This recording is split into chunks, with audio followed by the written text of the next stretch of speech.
Hello everyone. ఈరోజు వీడియోలో చేపల పులుసు, అది కూడా అమ్మమ్మల కాలం నాటి పాతకాలం వంట రెసిపీ అండి. టేస్ట్ అయితే చాలా బాగుంటుంది. చేప సెన కర్రీలో ఎలా వేసుకుంటే కర్రీ మొత్తం స్ప్రెడ్ అవ్వకుండా ఉంటుందో ఈ వీడియోలో అయితే చూపించబోతున్నానండి.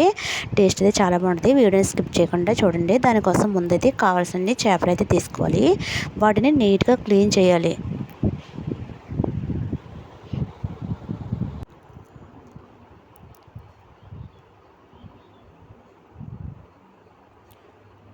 తర్వాత ఒక 2-3 సార్లు బాగా కడిగిన తర్వాత కల్లుప్పు వేసుకుని బాగా స్క్రబ్ చేస్తూ బాగా కడగాలి. అప్పుడే నీచు వాసన లేకుండా కర్రీ చాలా టేస్టీగా ఉంటుంది.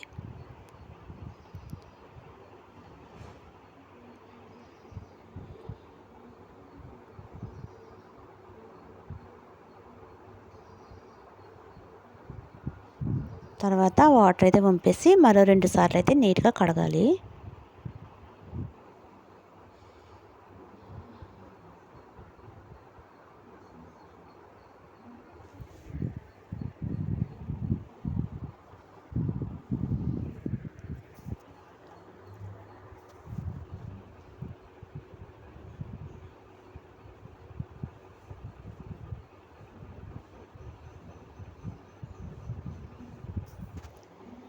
తర్వాత దీనిలో శన చాలా ఎక్కువైతే వచ్చిందండి. అదైతే పక్కన పెట్టేయాలి విడిగా. అది విడిగా పక్కన పెట్టేసి చేపలు మాత్రమే ఒక గిన్నెలో అయితే వేసుకోవాలి. ఏ గిన్నెలో అయితే కర్రీ చేసుకోవాలనుకుంటున్నామో ఆ గిన్నెలో అయితే వేసుకోవాలండి. కర్రీ చేసుకోవడానికి కొంచెం దలసరి ఇలాంటి గిన్నె అయితే చాలా బాగుంటుంది. తర్వాత అవన్నీ ఇందులో వేసేసుకుని కట్ చేసుకున్న ముక్కలన్నీ ఇందులో వేసేసుకున్నాం కదా. దీంట్లో కావలసినంత కారం అయితే వేసుకోవాలి. 1 కేజీ ఫిష్కి ఒక 3 స్పూన్లు కానీ, కారం కొంచెం ఎక్కువ తినే వాళ్ళైతే ఒక 4 స్పూన్ల కానీ కారం అయితే సరిపోతుంది. తర్వాత నేనైతే ఒక 3 స్పూన్ల కారం అయితే వేసుకున్నాను. కొంచెం పసుపు, మళ్ళీ కొంచెం కల్లుప్పు వేసి కడిగాం కదండి. దాంట్లో మళ్ళీ కడిగేసాం కాబట్టి అందులో ఉప్పు అయితే ఏముండదు. మళ్ళీ దీంట్లో సరిపడే ఉప్పు అయితే వేసేసుకుని ఆయిల్ కూడా చాలా ఎక్కువైతే వేసుకోవాలండి. చేపల కూరలో కొంచెం ఆయిల్ ఎక్కువే పడుతుంది. అలా అయితేనే టేస్ట్ బాగుంటుంది. ఒక 2 పచ్చిమిర్చి కూడా వేసేసుకుని మొత్తం కలిపేయాలి.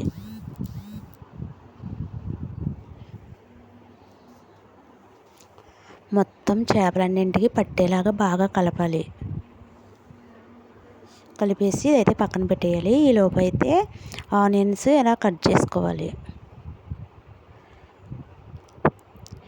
తర్వాత వాటిని మిక్సీ జార్లో వేసేసుకొని కొంచెం అల్లం ముక్క, వెల్లుల్లిపాయలు, జీలకర్ర ఇవి కూడా వేసుకుని మిక్సీ పట్టేయాలి మెత్తగా. ఒక పేస్ట్ లాగా మిక్సీ పట్టేసి పక్కన పెట్టుకున్నాం కదండి ఆ చేపలు, అందులో ఈ పేస్ట్ కూడా వేసేసుకుని మొత్తం కలిపేయాలి.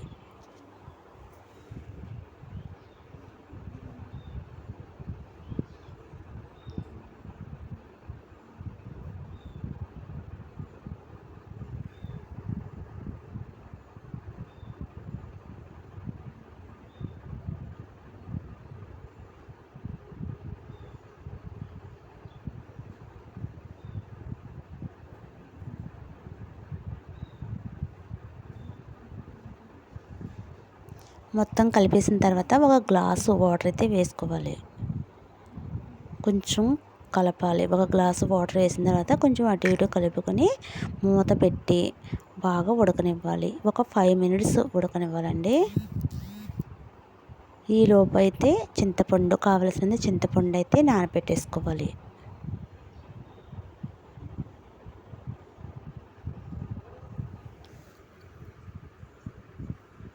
తర్వాత చేప సెన పక్కన పెట్టాను కదా, అది కూడా ఒక 2-3 సార్లు అయితే బాగా కడగాలి.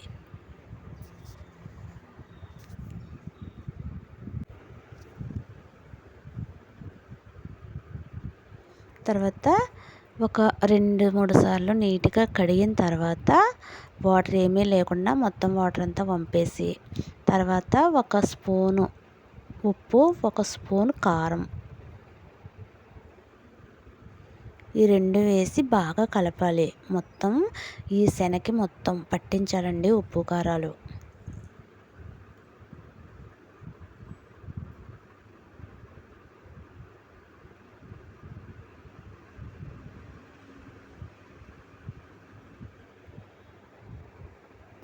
తర్వాత ఒక గిన్నె తీసుకుని గ్యాస్ పైన పెట్టుకుని దాంట్లో ఒక గ్లాసు వాటర్ అయితే వేసుకోవాలి. తర్వాత ఒక క్లాత్ అయితే తీసుకోవాలండి. ఒక క్లాత్ తీసుకుని దానిపైన ఉప్పు కారం పట్టించి రెడీగా పెట్టుకున్నాం కదా చేప శన, అదైతే దాంట్లో వేసేయాలి. దాంట్లో వేసేసి మూట కట్టేయాలి.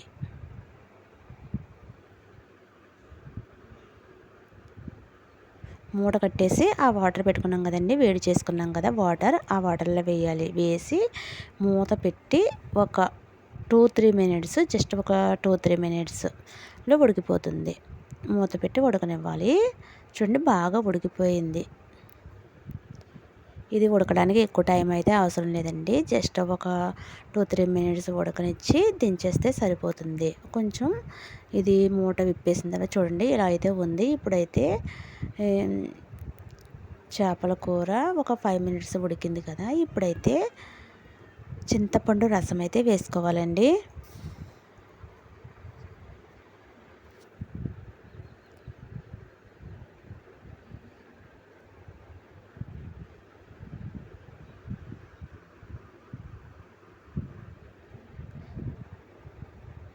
చింతపండు రసం వేసుకున్న తర్వాత ఆ ఉడుకుతున్న ఆ కూరలో ఈ శన ఉంది కదా ఉడకపెట్టుకున్నది, అది కూడా అందులో వేసేసుకోవాలి. ఇలా వేసుకోవడం వల్ల శన మొత్తం కర్రీ మొత్తం స్ప్రెడ్ అవ్వకుండా, కర్రీ మొత్తం అవ్వకుండా స్పెషల్గా ఒక పీసెస్ లాగా ఉంటుందండి. తర్వాత అలా ఉడుకుతున్నప్పుడు దాంట్లో కొత్తిమీర కూడా వేసేసుకోవాలి. పైగా అలా వేసుకోవడం వల్ల ఉప్పు కారాలు పులుపు అన్నీ పట్టి టేస్ట్ చాలా బాగుంటుంది. తర్వాత ఇదే టైంలో ఉప్పు కారాలు సరిపోయినవి లేదో చూసుకుని, సరిపోలేదు అంటే కొంచెం యాడ్ చేసుకోవడమే, అంతేనండి. వేడి వేడి చేపల కూర అయితే రెడీ అయిపోయింది. చేపల పులుసు, దీని టేస్ట్ ఎంత బాగుందో, అమ్మమ్మల కాలం నాటి చేపల పులుసు కదండి, టేస్ట్ చాలా బాగుంది. ఇప్పుడు చాలామంది చాలా రకాలుగా వండుతున్నారు కానీ ఎంత టేస్ట్ అయితే రాదండి. వీడియో నచ్చితే లైక్ చేసి సబ్స్క్రైబ్ చేసుకోండి. తప్పకుండా ఈ రెసిపీని మీరు కూడా ట్రై చేసి ఎలా వచ్చిందో కమెంట్ చేయండి. అంతేనండి video. Bye bye. Thank you.